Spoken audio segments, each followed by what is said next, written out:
Hello बच्चों, ये video numerical problem solution का सेकंड पार्ट है। जो हम न्यूमेरिकल्स कर रहे थे उसमें नेक्स्ट न्यूमेरिकल आपके पास है, which of the following electrolyte has the same value of one form factor as that of Al2SO4 thrice if all are 100% ionised. यहाँ पे क्वेश्चन पॉइंट लिखा है कि सारे के सारे इलेक्ट्रोलाइट हैं वो कंप्लीटली आयोडाइज्ड हो जाते हैं। तो आपके पास ऑप्शन दिया है A K2SO4, B K3Fe, CN6, C and D। अभी यहाँ पर क्या देखना है कि इसके अंदर कितने आयंस बनते हैं। तो वन टू फैक्टर याद कीजिए कि जितने ज्यादा आयंस बनते हैं उतने वन टू फैक्टर ज्यादा होते हैं। तो आपके पास इसमें कितने बनते हैं देखिए, इसमें आपके पास है ब्रेक करेंगे इसको Al2SO4 को, तो आपको बनेगा देखिए यहाँ पे 2Al 3 positive, SO4 2 negative, 3 positive. तो टोटल कितने बनेंगे हमारे 5। तो इन ऑप्शंस में जिसके अंदर 5 बनते हैं वो का आंसर होगा। तो ए में 3 है, बी में जब इसको डिकम्पोज करेंगे तो 3 कैसे बनेंगे, एक ही बनेगा, 4 बनेंगे यहाँ पर बनेंगे आपके 4। और यहाँ पर जो ऑप्शन है उसमें आप देखेंगे कितने बनेंगे आपके पास। यहाँ पे जब डिकम्पोज होगा तो 4K positive plus Fe CN 4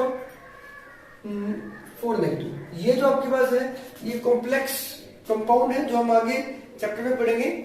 इसमें आपके पास 4 पोटेशियम पॉजिटिव और 1 नेगेटिव ये बनेंगे आपके पास। तो टोटल कितना होगा आपके 5। तो ऑप्शन क्या आएगा आपके पास D is the right answer.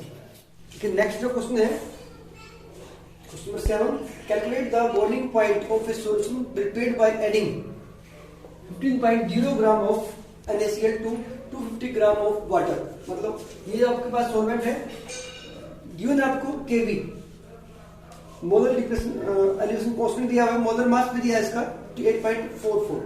अब निकाला कि आपको बॉइलिंग पॉइंट ऑफ सॉल्यूशन निकालना, मतलब Tb निकालना आपको, ठीक है। Tb has to be calculated. अब यहां पर एक बात याद रखनी है आपको, जो NaCl है वो आपका कंप्लीटली आयोनाइज हो जाता है, Na पॉजिटिव Cl नेगेटिव। तो यहां पर आपको आई जो है वो टूल लगाना पड़ेगा। ये क्वेश्चन सीबीएसई में आया हुआ क्वेश्चन है, सीबीएसई बोर्ड में 2011 में आया हुआ क्वेश्चन है और थोड़ा सा ट्रिकी क्वेश्चन है, वो ध्यान देना है आई के ऊपर। तो याद कीजिए आपके पास जो फॉर्मूला था delta Tb Kb into M। अगर नॉर्मल होता है डिसोसिएट कंप्लीटली नहीं होता तो आप ये लिखते हैं कि अगर ये कंप्लीटली डिसोसिएट हो जाता है सॉल्ट तो you have to write i. यहाँ पर आई का बहुत बड़ा रोल है, अगर आप आई नहीं लिखेंगे तो आपका क्वेश्चन गलत हो सकता है। तो हम देखिए सारी रिपीट करते हैं। Tb इक्वल टू आई आपका 2 आ जाएगा, Kb गिवन आपको 0.512, मोलरिटी आपको पता है WB आपके पास है सोल्यूट आपके पास है 15 WB अपॉन MB, इसका मतलब मान दिया 58.44 1000 WA दिया आपको सॉल्वेंट का मास इनटू 1000।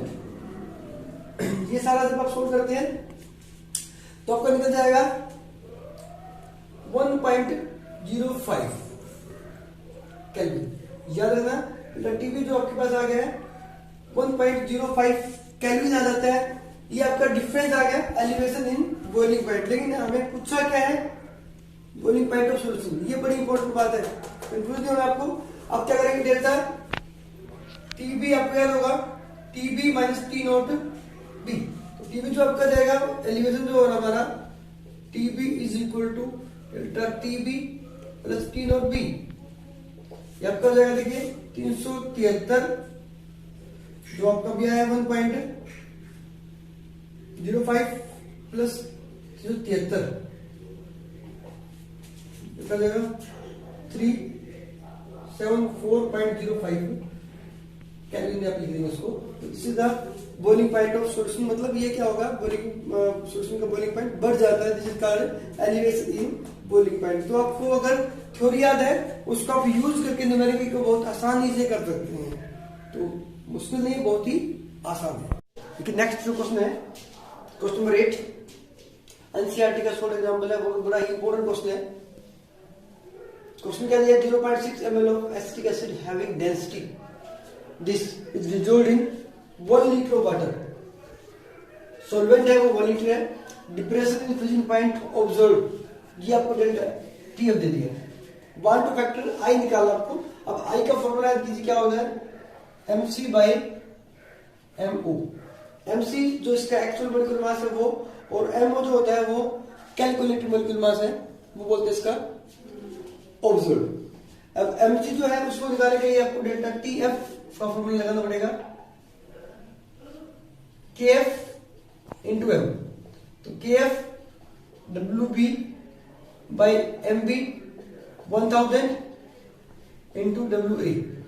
अब देखिए wb क्या आपको दिया है, WB यहाँ पे आपको नहीं दिया है, यहाँ पे क्या दिया आपको, वॉल्यूम दिया है और डेंसिटी दी है। तो इस डेंसिटी और वॉल्यूम से क्या करेंगे, यानी कि डेंसिटी इक्वल टू होती है मास पर इंटू वॉल्यूम, तो मास आपका निकल जाएगा D इंटू बी।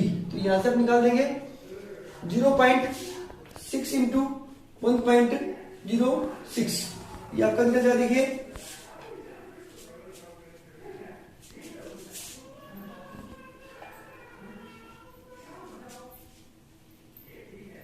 0.60 ग्राम, ये आपका आ गया वेट ऑफ सोल्यूट, जिससे WB।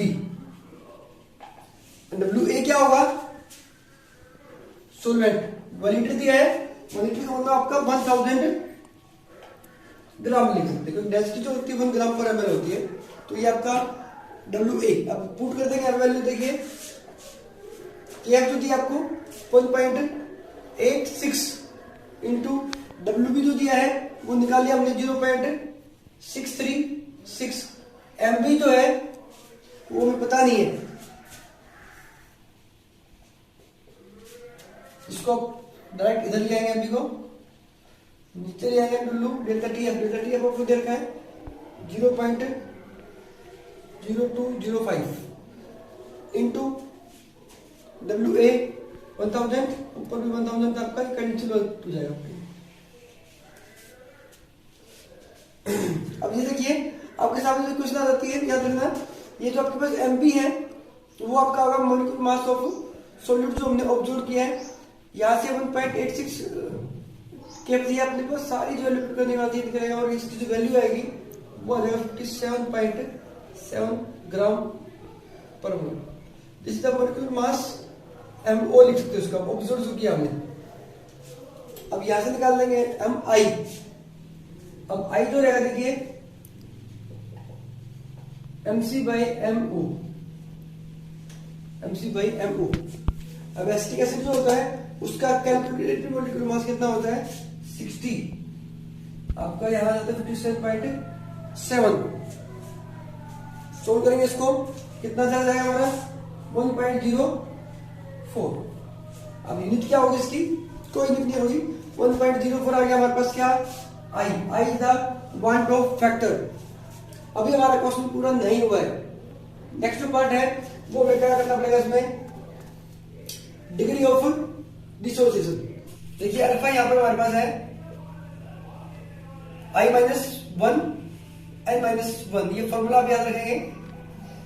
यहां पर I हमने निकाल लिया है, कितना आ गया हमारा 1.04 -1, और N जो हमारा पूछा गया है वो याद रखना, कहां से निकालेंगे, एसिटिक एसिड जो होता है उसमें कितने आयन बनते हैं हमारे, CH3 CO negative plus H positive, कितने आयन बन गए हमारे, 2 बन गए। तो यहां पर आपका जाएगा 2 - 1, तो ये आपका निकल जाएगा 0.04। तो अल्फा जो आ गया हमारे पास 0.04, तो 0.04 डिग्री ऑफ डिसोसिएशन अगर आप इसको परसेंटेज निकालते हैं तो 4%। ये जो एसिटिक एसिड है वो डिसोसिएट होता है, तो ये जो न्यूमेरिकल है बड़ा ही इंपॉर्टेंट है। तो ये आपका है डिग्री ऑफ डिसोसिएशन, इसी में आप इसका डिसोसिएशन कांस्टेंट भी निकाल सकते हैं, Kc। Kc का फॉर्मूला रहेगा C अल्फा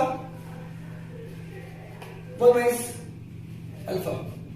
अगर आपका ये पूछ लिया जाता तो अभी ध्यान रखना, C जो अपनी कंसंट्रेशन है वो निकाल देंगे और अल्फा आपके पास आ जाता है। तो ये बड़ा ही इंपॉर्टेंट क्वेश्चन है, इसको समझ के करेंगे आप।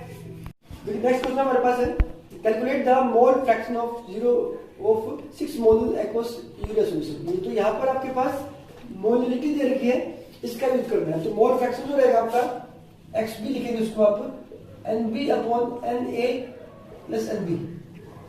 तो यहां पर आपको number of moles of solute क्या होगी वो यहां आप इस मोलिटी निकाल सकते हैं। आपको याद होगा मोलिटी होती है number of moles of solute 1 kg of solvent. तो सॉल्वेंट वाटर हमारा, तो ये आपके आगे 6, नीचे जो आपका number of moles of solvent वो कैसे निकालेंगे, देखिए वाटर जो है 1000 ग्राम है, उसका मोलिकुलर मास 18 है, तो 55.5। तो यहां से आप इसको करेंगे, देखिए सोल्व, तो 55.5 प्लस 6, अब सोल्व करेंगे इसको 6 अपॉन 61.5 सोल्व कर देंगे। तो ये आपका आ जाएगा मोल फ्रैक्शन ऑफ यूरिया का मोल फ्रैक्शन आ जाएगा। तो बड़ा ही सिंपल सा क्वेश्चन है, लेकिन सोचने वाला क्वेश्चन है। मोलिटी दे रखी है और उससे निकालना आपको मोल फ्रैक्शन।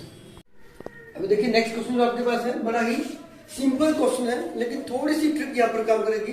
हरियाणा बोर्ड में HBSC के अंदर 2013 में आया हुआ क्वेश्चन है, और बच्चे इसमें गलती छोटी सी कर देते हैं, उस पर आपको ध्यान रखना है। देखिए यहाँ पर आपको निकालनी है मोलरिटी ऑफ क्लोराइड आयन, और आपके पास क्या दिया है, CaCl2 दिया हुआ है।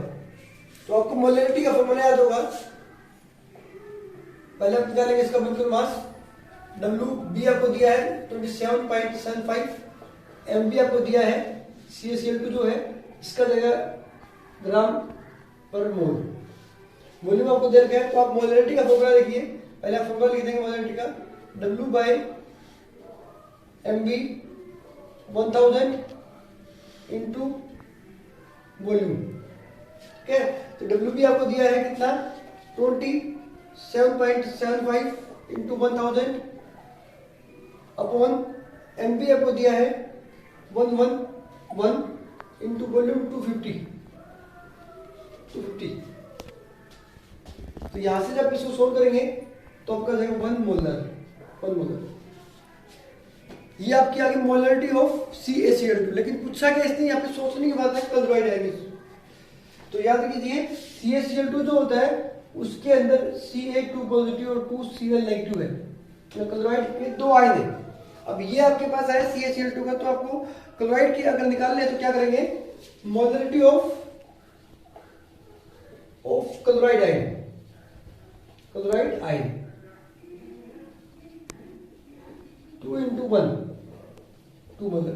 तो ये जो बात है, जो पॉइंट है, बड़ा इंपॉर्टेंट पॉइंट है। यहाँ पर बच्चे कई बार मिस्टेक कर देते हैं, तो आपको ऐसी मिस्टेक नहीं करनी है। साथ में आपको मोलरिटी जो यूनिट है वो भी आपको लिखनी है। तो ये जो थे सारे, देखिए जितने भी जो सॉल्यूशन चैप्टर है उसके अंदर जो न्यूमेरिकल्स आपके एग्जाम्स में आते हैं उनका एक टाइप आपको करवाया मैंने, और बड़े ही सिंपल क्वेश्चन है। अगर आप इस तरह का एक क्वेश्चन आप और एक्स्ट्रा कर लेते हैं प्रैक्टिस के साथ, तो मैं आपको विश्वास दिलाता हूं कि आपके बोर्ड के एग्जाम के अंदर या फिर किसी कम्पिटिटिव एग्जाम के अंदर भी आपका सॉल्यूशन के चैप्टर में से कोई भी न्यूमेरिकल रुकेगा नहीं। So students, study with me. Thank you for watching. Like and